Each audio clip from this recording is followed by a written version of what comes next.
Topesi basangi nyonso mbote na kombo na Yesu. Tikete kimia na mokonzi Yesu. Ezala na moko oyo akoyeba na kolanda biso na nzela litea oyo. Par la grâce de Dieu, totunto simba lelo la parabole, il y a les ouvriers de différentes heures. Voilà, que le Seigneur vous bénisse. Seigneur, te péché, merci pour ce temps. Toi, notre seule source, merci. Toi qui nous arroses jour et nuit.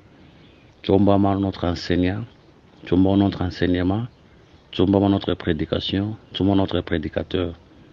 Tant que tu as sa vie, tu as sa grâce. Bénis ce temps par ta grâce au nom de Jésus. Amen. Dans Matthieu chapitre 20, verset 1. Car le royaume des cieux est semblable à un maître de maison qui sortit dès le matin afin de louer des ouvriers pour sa ville. Il convint avec eux des derniers par jour et il les envoya à sa ville. Il sortit vers la 3e heure et il a vu d'autres qui étaient sur la place sans rien faire. Il leur dit, allez aussi à ma ville et je vous donnerai ce qui sera raisonnable. Et ils y allèrent. Il sortit de nouveau vers la 6e heure et vers la 9e et fit de même. Étant sorti vers la 11e heure, il en trouva d'autres qui étaient sur la place. Il leur dit, pourquoi vous tenez-vous ici toute la journée sans rien faire? Ils lui répondirent, c'est que personne ne nous a loués. Allez aussi à ma vigne, leur dit-il.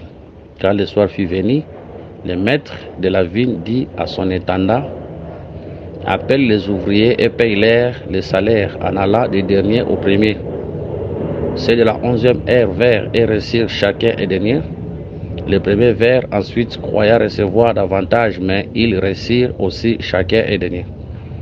En les recevant, ils murmurèrent contre le maître de la maison et dirent, ces derniers n'ont travaillé qu'une heure, et tu les traites à l'égal de nous, qui avons supporté la fatigue du jour et la chaleur. Il répondit à l'un d'eux, mon ami, je ne te fais pas tort. N'es-tu pas convenu avec moi des deniers? Prends ce qui te revient et va-t'en. Je vais donner à ces deniers autant qu'à toi.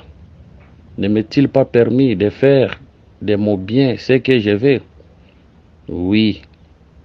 Vois-tu de mauvais ou vois-tu de mauvais et que je sois bon? Ainsi les derniers seront les premiers et les premiers seront les derniers. Voilà, que le Seigneur bénisse cette écriture. Gloire à Dieu. Par la grâce de Dieu, toujours simba la parabole des ouvriers au Bazalaki engagés dans différentes aires. Voilà, que le Seigneur vous bénisse.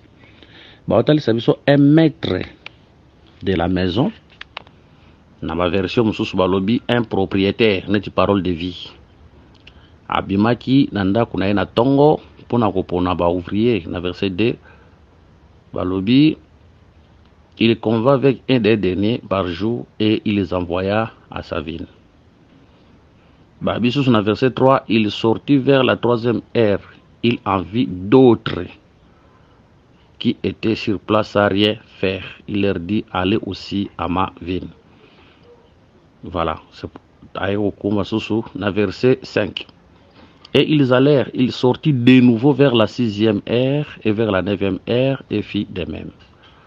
Verset 6. Étant sorti vers la 11e heure, il en trouva d'autres qui étaient sur la place et il leur dit, pourquoi tenez-vous ici toute la journée sans rien faire? Il lui répondit, c'est que personne ne nous a loués. Allez aussi à ma ville, leur dit-il. Voilà. Ce qui total, a combien de groupes de serviteurs? Dans verset 2, dans verset 1. Car le royaume des cieux est semblable à un maître de maison qui sortit dès le matin afin de louer des ouvriers pour sa ville. Dès le matin, verset 2. Il convint avec eux des derniers par jour et il les envoya à sa ville. Dans verset 3. Il sortit vers la 3e heure et en vit d'autres. D'autres, dans verset 3, dans verset 2. Dans verset 4, il leur dit, allez aussi à ma ville. Donc, nous allons nous après, nous allons à la 3e heure. Après, nous allons à la 6e heure. Après, nous allons à la 9e heure. Bon, on a souka, toza, naba, oh, il y a 5e R.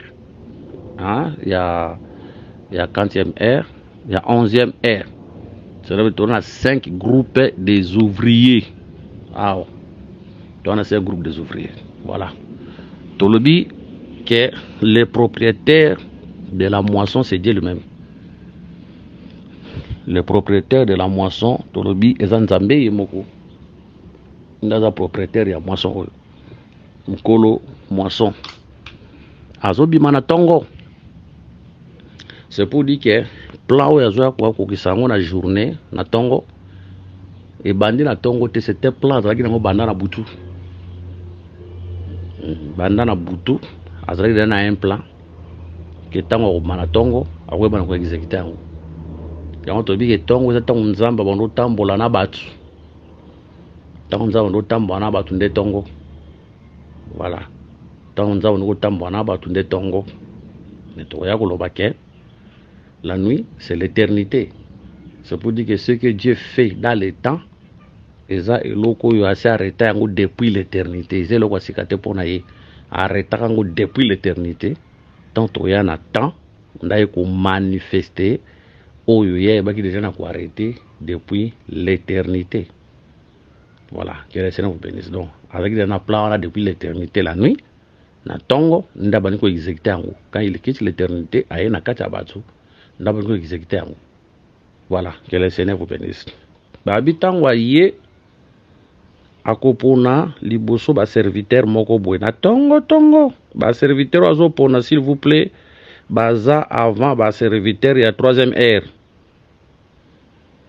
Ba serviteur azopona baza avant ba serviteur ya 3e heure.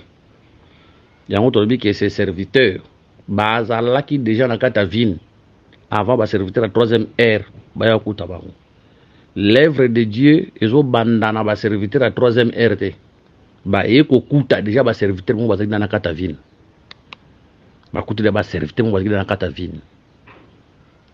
Donc œuvre de bandina bangote. Que le Seigneur nous bénisse. Yango sengeli to yeba ke musala nzambe bandana bisote, yosuka pena bisote. To yaka na kata musala nzambe to kutaka déjà ba to azala kata musala nzambe. Toko kendepe toko tika batu mususu bakozana kata musala nzambe mususu bakoyana kata musala nzambe na kata musala nzambe to beta katolo te to sala fierté po to sa biso bata lo soto to bandiango te ba frère Pierre ba frère Jean bango bateyo babandaki koteya litoto zote ya lelo bango bandiko limbola mukola Pentecôte leo bazate musala nzambe kufite. Voilà pourquoi l'œuvre de Dieu il faut éviter l'orgueil. Que le Seigneur vous bénisse. Donc, on a dit que les premiers serviteurs dans le verset 2, ils ont représenté tous les serviteurs de Dieu qui travaillaient avant Sinaï. Depuis Adam, les patriarches, Bangonio Soana, Ndebaza, on a verset 2. Banda Adam, Tobandouya, Toye, Tiba patriarche, on a verset 2. Na verset 3 sikoyo, pour bazotali sabiso ke, azoki ba mususu na 3e heure, ba mususu na 6e, mususu na 9e, mususu na 11e. Or 3 heures ya ba Yuda na 3 heures na biso ekeseni. 3 heures ya ba Yuda et pas na biso za 9 heures. 6 heures ya ba Yuda pas na biso za 12 heures. 9 heures à Bayuda, par exemple, 15 heures, 11 heures à Bayuda, et par Nabiso, Eza 17 heures. So, les gens ont bien joué parole de vie. So, dans un livre parole de vie, au moins, on a une parole de vie à classer. Au moins, on a des paroles de vie à classer, on doit comprendre et le cours. Donc, tous les gens azui, ba serviteur, mususu, na ba différentes ères. Total si a verset 2, ezako banda ba patriarche bango nyonso wana to tie bango wana. Banda ba da bango to tie bango na place wana. Deuxième catégorie nde tozana 3e, 9e na 3e, 9e na 3e, 6e, 9e. Nde tozo classant comme le temps de la loi, les prophètes et les psaumes. To classant au bongo comme le temps de la loi, les prophètes et les psaumes, où les seigneurs, azopona, ba serviteur, azotinda bakona kata vini nae pour travailler. Voilà. Mais tant qu'on a 11e heure, maintenant il faut pour nape ba serviteur musu na 11e heure, atinda bango pe bakende ko travailler. Maintenant le salaire. Et ça va bandaki na tongo, et ça va à 9h. Et à 3h, il y a 6h, il y a 9h, na 11h. Bango nyoso ba na salaire moko indemni. Et ça te ki yolo ko bandaki na tongo ndo ko zoebele. Et ça te poti yolo bandaki soki bi na 3h ko zoebele. Salaire nzambe za indemni pona mutu nyoso ko ya travailler na katelanga na. Que le Seigneur nous bénisse. Comme Dieu parle tantôt d'une manière, tantôt d'une autre, à répéter et lokoyo d'une autre manière. Et pas Abraham. D'ailleurs, pas Abraham, quand tu as liboso, tu le vis par rapport à des répétitions. Genèse chapitre 22. Après ces choses, Dieu mit Abraham à l'épreuve et lui dit, Abraham, et il répondit, mais voici. Dieu dit, prends ton fils, ton unique, celui que tu aimes, Isaac, va-t'en au pays de Morija, et là offre-les en holocauste sur l'une des montagnes que je te dirai. Abraham se leva de bon matin, sella son âne, et prit avec lui des serviteurs et son fils Isaac. Il fendit du bois pour l'holocauste et partit pour aller au lieu que l'Éternel, que Dieu lui avait dit. Le 3e jour, Abraham leva les yeux et vit les lieux de loin. Abraham dit à ses serviteurs, restez ici avec l'âne. Moi et les jeunes hommes, nous irons jusque-là pour adorer et nous reviendrons après auprès de vous. Abraham prit le bois pour l'holocauste, le chargea sur son fils Isaac et porta dans sa main le feu et le couteau et ils marcha tous deux ensemble. Abraham a dit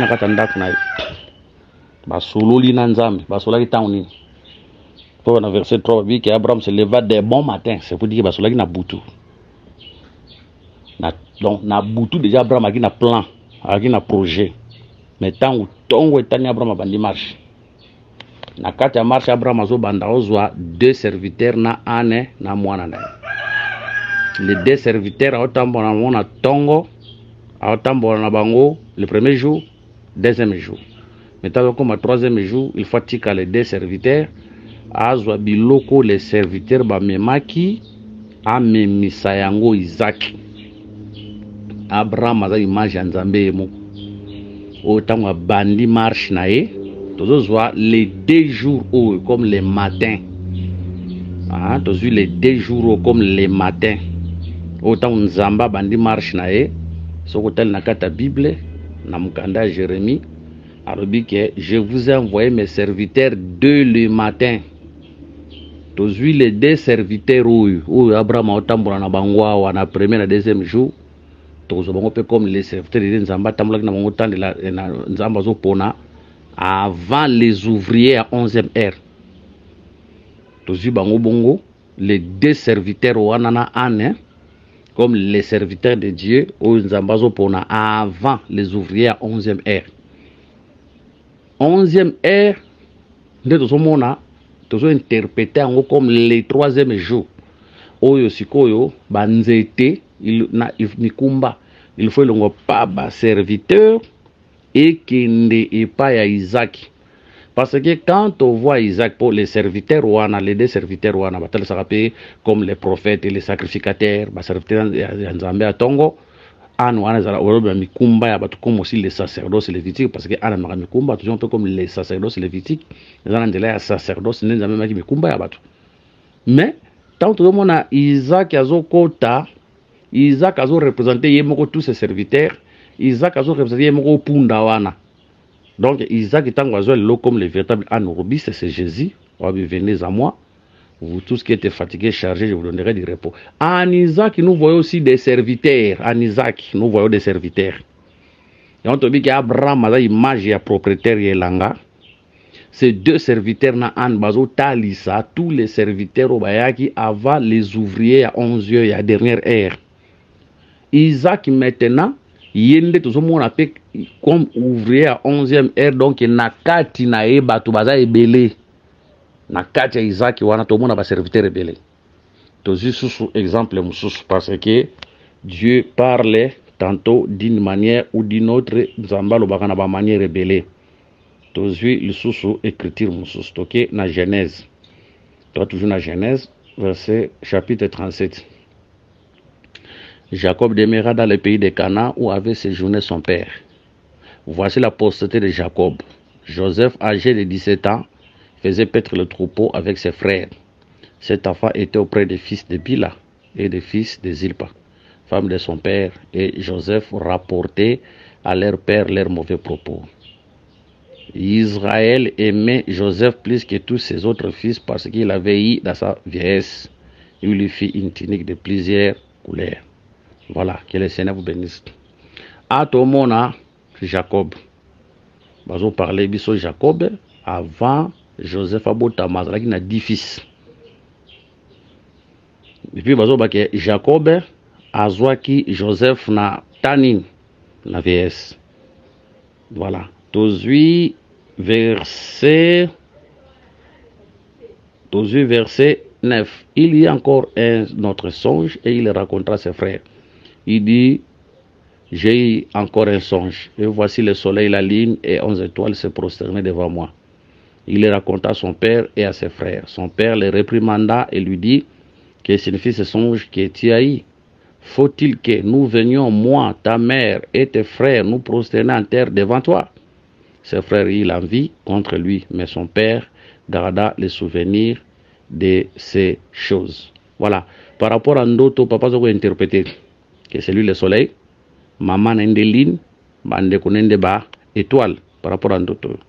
Maintenant, tout ça, les propriétaires et l'angaoyo, c'est Dieu lui-même. Jacob, hein? C'est Dieu. Tant que Jacob, parce que par rapport à Ndoto, toujours interpréter Jacob comme le soleil. C'est pour dire que les propriétaires de ces champs-là, c'est le soleil. Les propriétaires de ces champs-là, c'est le soleil. Oui. Psaume 84, verset 12, le Bible. Psaume 84, verset 12e. Il est écrit, car l'Éternel, le Dieu est soleil et un bouclier. Abatal, c'est l'Éternel comme soleil. Maintenant, remarquez. Joseph Azaraki, 11e fils. Azaraki, 11e fils. Donc, à tout ça, Jacob comme le soleil, c'est le propriétaire de la vigne, c'est Dieu lui-même le soleil. Toujours maintenant, serviteur, na liboso, si c'est serviteur, n'oubliez pas. Tant au temps pour la bonne, n'oubliez pas, le chiffre 10 et par la rappel sur la totalité. Le chiffre 10 et par la rappel sur la loi. Hein? Le chiffre 10 nous parle sur la totalité. Le chiffre 10 nous parle aussi sur la loi. Pour nous que les frères de Jacob ont représenté la totalité des serviteurs où travaillé qui avant l'arrivée de Joseph qui est le serviteur du 11e ère. Awa tozuna nombre 10, tous les serviteurs, Noé, tous ces gens-là, Abraham, tous ces gens-là, Jacob, Isaac, Moïse, tout ça, on a nombre 10. Donc on va travailler qui avant les ouvriers à 11e ère qui est Joseph. N'aspect mususu to ko tali s'appelle que le nombre 10 comme la loi a to tali ça les serviteurs oiseaux on a 3e ère, 9e ère, 10e ère. Parce que ancienne alliance elle a divisé en 2, ils ont divisé en 3, ils ont divisé en 10. Ils ont divisé en belé mais toujours à bon. Surtout que ils ont divisé en 10, on a toujours nombre 10 comme la loi. Surtout que ils ont divisé en 3, nous voyons la loi le prophète et les psaumes. Surtout que ils ont divisé en 2, on a tout voyons la loi et les prophètes. Surtout que ils ont divisé en 1, tout le monde a la loi. Que le Seigneur vous bénisse. Nazongeli pour nous c'est que Jacob le soleil a cette image Nzambe et Moko, c'est Dieu le Père, les propriétaires de cette vigne. Les 10 frères, parce que le nombre 10 c'est la totalité. Première explication, les 10 frères, c'est tous les serviteurs, Obaya, Banda, Patriarche, Bangonyonso. Avant la 11e ère, à la 11e ère, Joseph c'est Christ. Surtout qu'il aspect moussou, seulement le nombre 10 aussi comme la loi, pour noter ça tous les serviteurs, on va travailler contre la loi, le prophète de l'Ipsom. Au Bayaki, avant la 11e ère. Maintenant, 11e ère, tout le monde a Joseph. Tant tout le monde a Joseph, tout le monde a peu battu, tout le monde a égyptien. Or, Joseph, véritable, c'est le Seigneur Jésus. Dans la 11e ère, nous voyons Joseph. C'est pour dire que si aujourd'hui nous sommes devenus des serviteurs, c'est à cause de Joseph. Sans Joseph, tu as comme serviteur. Or, Joseph, comme ouvrier à 11e ère, c'est le Seigneur lui-même. Parce que le nombre 10, comme étant le nombre de la loi, le nombre 11, c'est la grâce. Le nombre 11, voilà, c'est la grâce. Voilà, que le Seigneur vous bénisse. Donc, tu continues à dire Angolo. Il y a un gros remarqué, boy. Tu as une écriture, voilà. Il y a une réclamation, il y a serviteur moko. Il y a une réclamation, il y a serviteur moko. Tu verset 11. En les recevant, ils murmurèrent contre les maîtres de la maison et dirent, ces derniers n'ont travaillé qu'une seule heure et tu les traites à l'égal de nous qui nous avons supporté la fatigue du jour et la chaleur. C'est pour dire que avant la 11e ère, le soleil était fort, le soleil frappé. Mais tant comme la 11e ère, le soleil est comme faible. Mais c'est exact, c'est ça Jacob. Oh, bazo tal sake, Jacob bazo bota Joseph na vieillesse. C'est ça. Jacob comme le soleil, tant où Joseph azoya, cela veut dire le soleil est devenu faible. C'est ça l'état de la grâce. Le soleil est devenu faible. Bato va préciser bien que biso to travailler na tant où il y a fatigue, na ba chaleur, mais on va travailler seulement une heure. C'est pour dire que tant on va travailler, il y a ce temps où il y a soleil à ma cité. Jacob a commis papa, Coco, Jacob a lembi, c'est ça le temps de la grâce. Hein? Le Dieu que nous servons aujourd'hui, c'est le même Dieu que Bandeko, Basaïla qui lobby. Mais lobby, c'est là qu'il est le Dieu de la colère. Mais aujourd'hui, il est devenu le Dieu de la grâce. C'est aujourd'hui. Autres travailler naïe, les lots. Que le Seigneur vous bénisse. Donc, biso le sotokom ba serviteur, et zan anzela avec le divin Joseph qui est Christ, le fils bien-aimé du Père. Nanzela naïe, de biso le sotokomi ba serviteur. Voilà, que le Seigneur vous bénisse. Donc, Nakata Joseph, tout le monde a un serviteur rebelle. Il y a des ouvriers à 11e ère, pas appelé 11e fils. Il y a des ouvriers à 11e ère, parce que biso to la kati na donc on a Jésus. Sans Jésus, moi je suis comme ministre zate. Sans Jésus, moi je suis comme moi nzambe zate. Sans Jésus, moi je suis comme serviteur nzambe zate. Donc c'est en Jésus-Christ. Aujourd'hui tous nous sommes devenus ce serviteur. Que le Seigneur vous bénisse. Maintenant remarquez. Pour tant bazo talisa ke bango ba travailler kaka ba ouvrier à souka bango ba travailler kaka pendant une heure ba ouvrier à souka bango ba travailler pendant une heure na kata ba ouvrier à souka tuzomona même les deux témoins baza na kati wana parce que le temps de la grâce est bandaki les jours de la Pentecôte ezokoba tant soto kolongwa enlèvement tokei le temps de la grâce est silité le temps de la grâce continue parce que Israël a obika Nanzela, il y a grâce, sans la grâce, Israël a obikate. C'est pour dire que les deux témoins vont prêcher aussi sous la grâce, mais la grâce c'est parce qu'il y a aussi un peuple où il faut bika, bika Nanzela Angolo. Que le Seigneur vous bénisse. Maintenant remarquez, pour Tokoya, Toko expliquer, Bamakamuma et Bele Belewan. Mais la première des choses, tout le monde expliquer, un, tous les serviteurs. Tangu bazoya ezala ba oba na verset 2 ezala ba oba na 3e ère ezala ba oba ya 6e ère ezala ba oba ya 9e ère ezala ba oba ya 5e ya 11e ère tous lorsque nous venons tozoya kokuta déjà la vigne existait na kata ba serviteur no so bazoya na propriétaire à vigne azate bango bazoya nde na kata vigne mukolela ngaza wana te mukolela ngaza nzambe totala ke biso to botama to kuta musala ya nzambe mukulu musala ezalaka nzambe moko ezala kwata nzamba zo ke la Adam botama kuta le jardin za ya nzambe jardin za ya Adam te Adam botami azokuta jardin ya nzambe ezalaka deja donc so to botama to kuta musala ya nzambe zaka biso te zaka ya nzambe to benga ngo musala ya nzambe eza musala ya nzambe zaka biso te.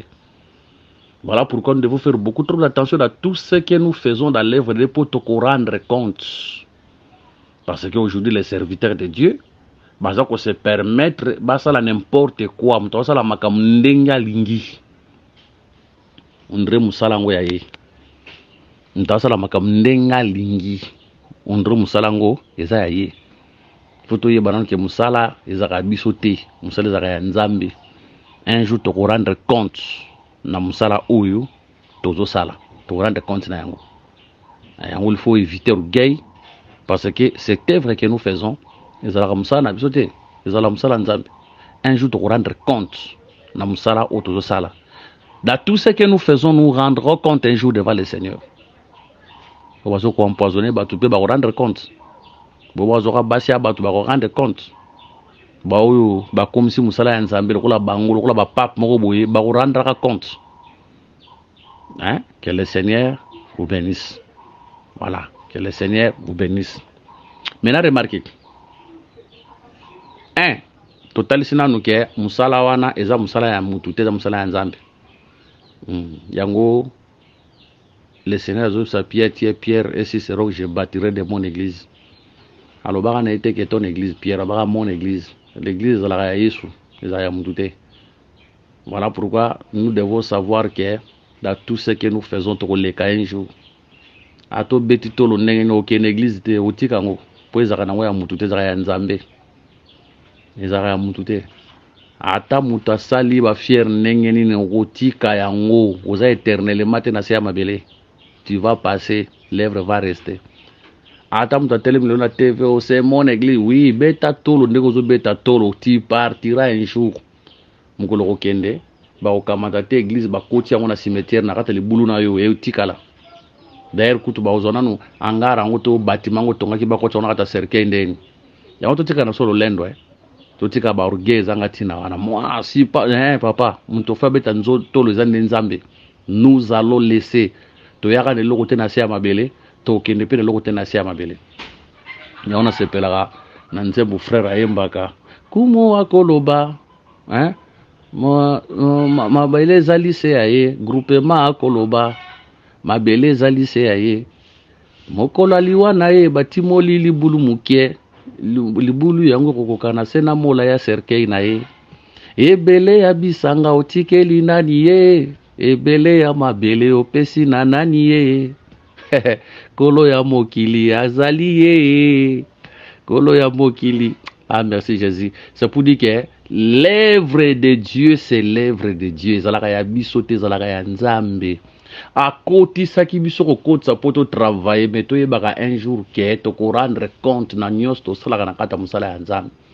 Quand nous travaillons dans l'œuvre de Dieu, nous devons savoir que nous allons rendre un compte, nous allons rendre compte un jour. Yo zana pour ko tila ba poison ko rendre compte. Pour nous rabasia ba to rendre compte. Omi komisi lokola archbishop moko boza ko dominer batu o sala ka makamundenge yo lingi to ko rendre compte na kata musala to sala ka to bosa na te to ko rendre compte. Que le Seigneur vous bénisse.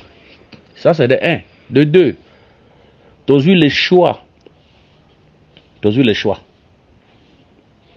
Dans une écriture, tu vas le propriétaire ya vini wana ezan zambe moko. Propriétaire ya vini wana ezan zambe moko. 2. Dans le verset 1, Babika le royaume de Dieu est semblable à un maître de maison qui sortit dès le matin afin de louer des serviteurs pour sa vigne. Dans Zambende mukolo elanga. 2. Le choix.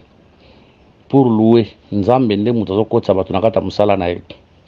Donc pour être serviteur de Dieu, il faut Nzambenda koti sayo.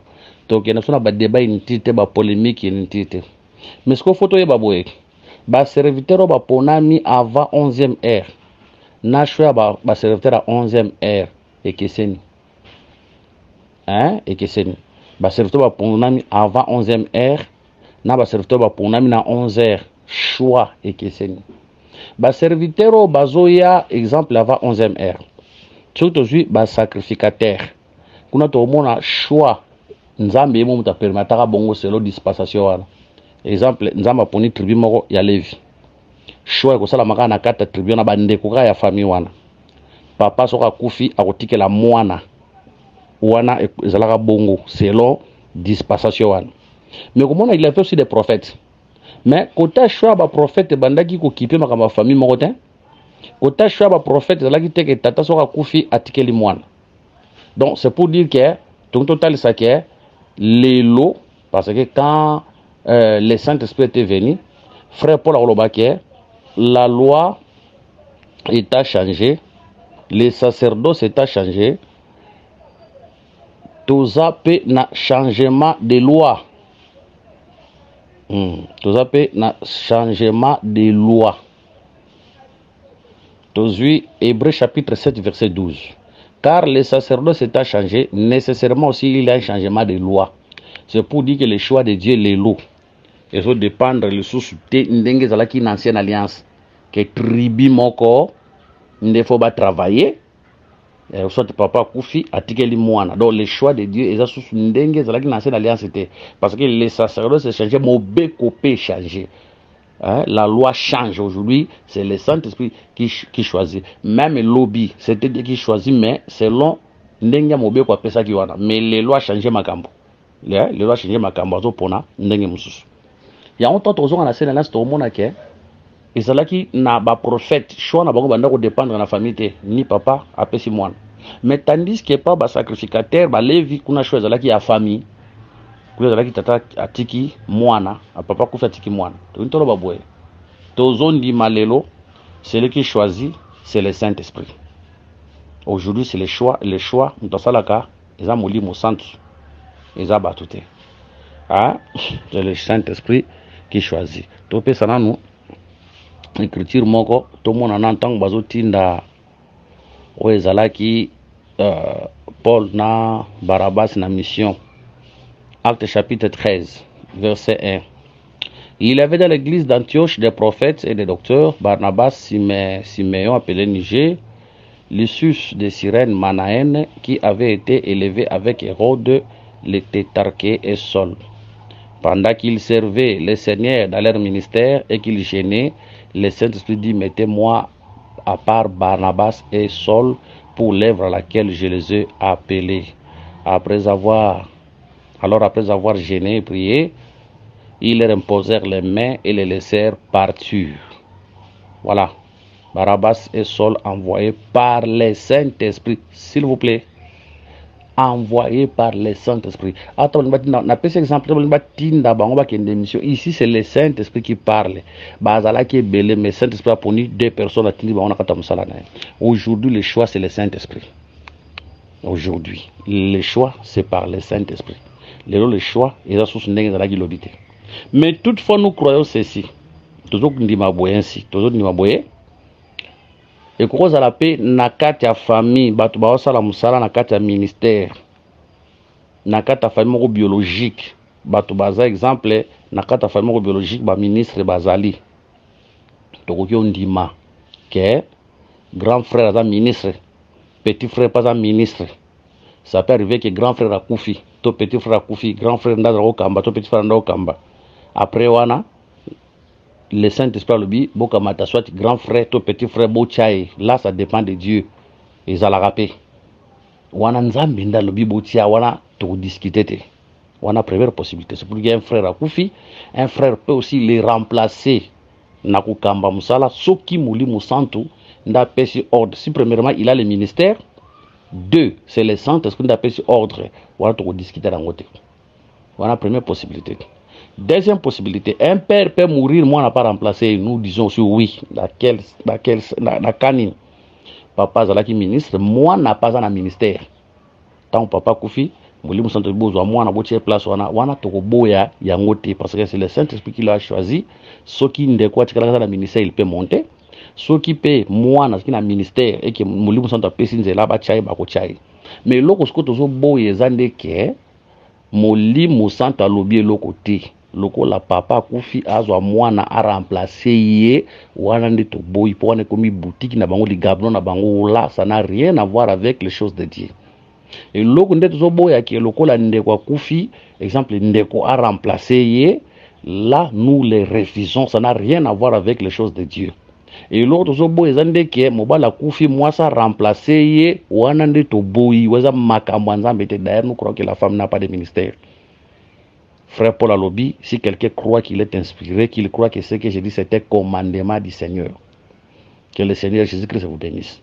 Donc on dit que choix il y a pas serviteur dans l'ancienne alliance et que c'est un choix pas serviteur dans la nouvelle alliance. Dans l'ancienne alliance il avait une loi établie. Bah pour la famille à Lévi. Papa ce qui a koufi souverain ça t'a koufi moi n'a remplacé mais les lois à bon côté les autres côté na ordre comme les prophètes de l'ancienne alliance parce que les prophètes de l'ancienne alliance et quand Dieu faisait le choix des prophètes de l'ancienne alliance on remarquait Élie na Élisée il faut succéder Élie bazala famille mo côté bazala famille mo côté bazala tata mo côté bazala maman mo côté bazala famille mo côté mais choix et quoi pas naï c'est ça la nouvelle alliance aujourd'hui.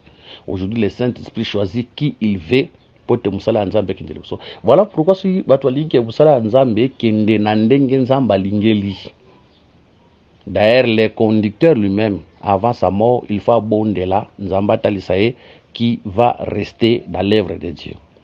Musala nzambe, ezalakate ke, bon, totambola na yo, lokoza petit nanga mokofia, yo nde soki nga nazate, yo nde okotikala na tête ezala bongo te nalinga Moïse écriture ngo ndezo kima soki nzamba ko perception ezala bien et écriture wana Moïse azo yebisa nzambe boye wana Moïse amona kalinga kufa tawo nzamba azo yebisa ye mata awo okokita lisusu te mata awo Moïse azo yebisa nzambe pona mutoko tshana mutu ya peuple Moïse aloba bongo mais attention Moïse a ndako tambola na Josué. Moïse a ndako tambola na Josué. Josué mon expérience et belle temps baké na Moïse a mataka pendant 40 jours bien que Josué comment apenda kuna te mais Moïse je sais pas zalaki wana. Akoma ka seka Moïse zalaki kuna te baso na nzambe mais a matana na Josué. Pendant 40 jours basalaka na Josué. On remarqué babi que Moïse a ndako kota na tabernacle bandako ba mais Josué bandako fanda kana kata tante bandako bimate. Vu tout ça, Moïse pouvait aussi dire à Dieu que ngana okende soit Josué tient la place nanga alba bongote. Moïse a dit éternel choisi mutu moko yo moko tient la tête ya peuple. Verset les ko échapper ngai. Moïse a boye ko sala ba sentiment ngaki nzambe nda sala choix. Moi je crois que un vrai ministre de va de mourir. Il faut bon de la nzamba révéler ce qui a sati nana ko relève musala. S'il arrive qu'il a kufa kita mususu ke nzamba permetta kite ke atalisae bo batikali faut basambela nzamba orienté bango nana kozwa relève ya musala mais zate ke tolo bakala kola zalaki mwana na ye loko zalaki ndeko na ye loko zalaki ami na ye loko zalaki mwasi na ye loko zalaki trop proche na ye yinda zwa relève là ce n'est pas l'œuvre de Dieu to le bon pour dire que le choix de Dieu c'est Dieu lui-même qui choisit nzambe ye moko nde aponaka poza musala ya nzambe ye moko mutu aponaka biso nyonso le tito komba serviteur de Dieu choix utake pa nzambe so tali na biso no sele komba sala nzambe lelo eza na bato so zongi lobby bakwa ko ndima te kata la serviteur mais choix nzambe ko eli kolona mais aujourd'hui quand il travaille bato ba glorifier nzambe c'est ça le choix de Dieu que le Seigneur vous bénisse donc un tolobi que les propriétés de la vigne c'est Dieu pour mutabeta musala abeta tolote ezara musala nzambe 2 celui qui choisit, c'est toujours Dieu. Ntapona kezaka nzambe. Totika komisa la ba choix. Mabende yangwana. Totika komisa la ba choix. Donc mutuma amoni bonga na moni ye po azala na boye, na moni ye lokola terre bien, ye nda kotika la songa exemple na kufitono na déplacer. Ye lokola azala ka boye, lokola sambela ka mingi na moni ye. Ye lokola na ba charisme na moni ye. Les choix de Dieu dépendent de Dieu, les choix de Dieu ne dépendent pas des hommes. Il y a d'autres serviteurs aujourd'hui, on va travailler. Il est peut-être faible dans la connaissance, mais tu es bien dans 5 à 10 ans, ce que Dieu verra avec lui. Peut-être dans 5 à 10 ans, dans la connaissance, ma casse pour tout le monde, les santé registre comme la lumière croissante. Il y a aussi d'autres serviteurs qui peuvent être faibles en puissance aujourd'hui, mais tu ne sais pas dans 10 ans ce que Dieu fera avec lui. Voilà pourquoi un ministre ne doit pas faire le choix selon les yeux. Ati kanzamba sa la choix. Il y a Moutoyo à succéder ou à remplacer. Parce que Dieu lui-même sait.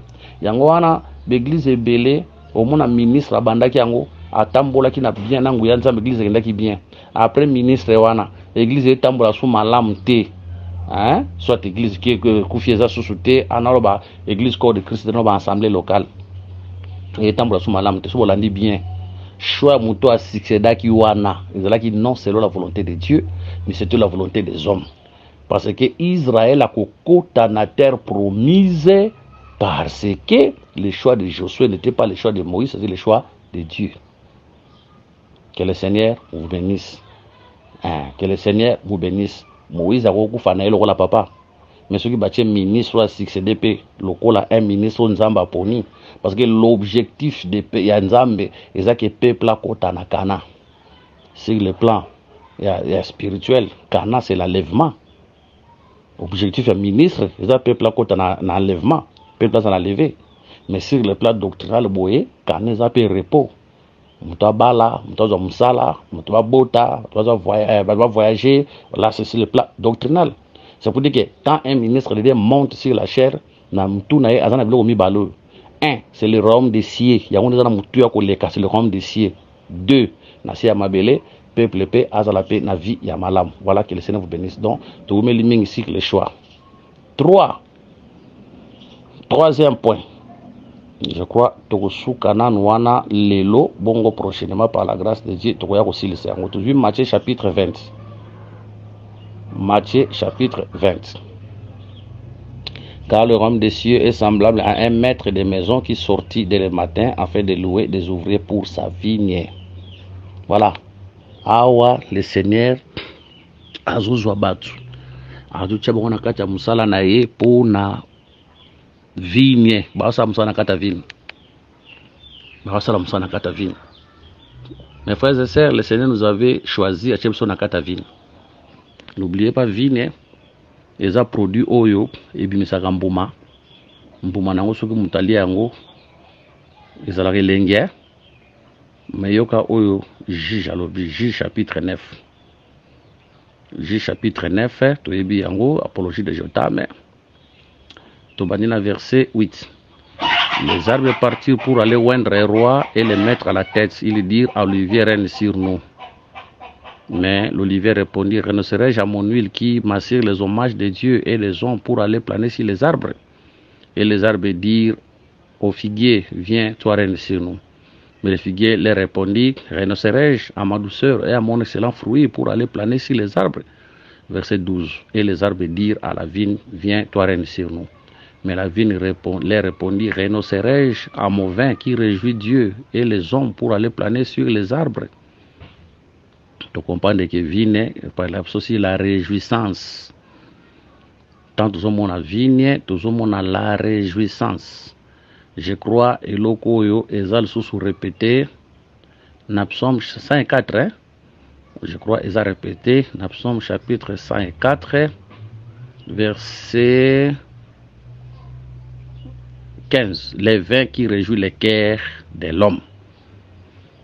Dieu a tchebi son akata vigne. Or vigne eza esika oyo mbuma ebimaka mbuma wana ndezalaka masanga oyo esepelisaka mosala ya Nzambe. Donc les serviteurs au batia na kata vigne, il faut bango ba travailler pour vigne wana ebota. Nzamba mela sepela.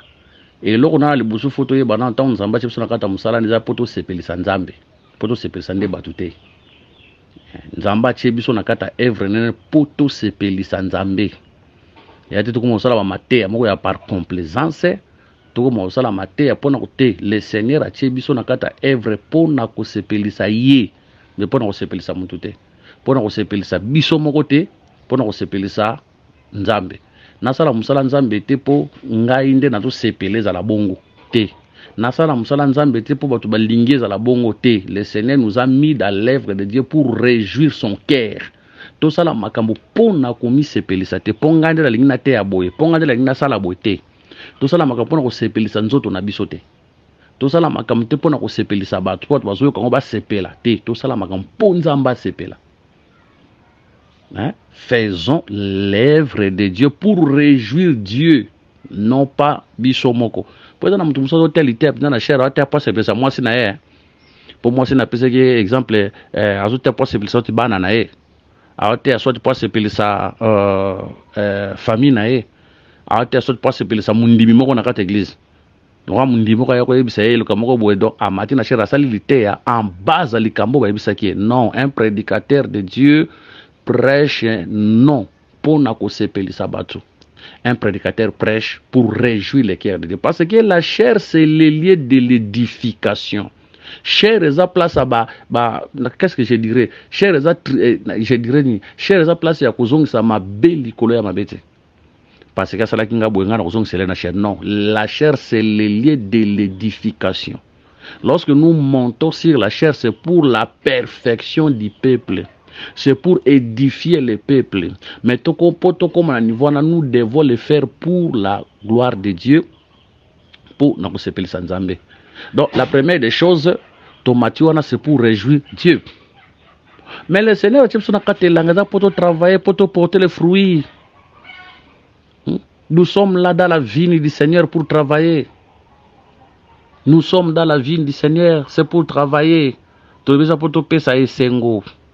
Le Seigneur a de la fruit autoporté parce que nous sommes travailler na kati ya vie nezani eza pour musale kende liboso ba hotel sabiso quelque part ba lobi un maître azalaki na vigne na ye na figue na ye na kati ya vigne aye koluka bon waneza ezali kamususu aye koluka mbuma azombuna amona mbuma te mais vigneron ebisi etika na kotia ngo fumier pour yango ebota bien.